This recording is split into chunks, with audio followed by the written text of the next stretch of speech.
Wow! Gaano ba kayo kalapit mag-usap pati yung amoy niya kumapit na sa'yo? Ma, baby. Joy, nag-usap lang talaga kami.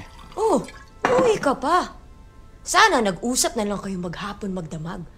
Tang-inang pag-uusap yan, pati ba yung kamay mo okupado? Di mo malang nagawang tumawag o mag-text para sabihin kung nasan ka? Di lang ako nakasagot kasi lobat ako. Napaka-timing naman talaga ng pagkalobat ng cellphone na yan. Like, I know kung ano-ano nang pinaggagawa nyo. Joy, ano ba sinasabi mo? Hindi ko alam. Hindi ko rin din alam kung anong sinasabi ko. Bakit ganyan ang iniisip mo? Anong gusto mong isipin ko?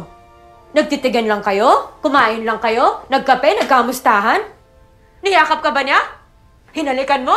Joy, nag-usap lang kami. Huwag mo akong niloloko! Kita niloloko. Nagawa mo noon, maggagawa mo ulit ngayon.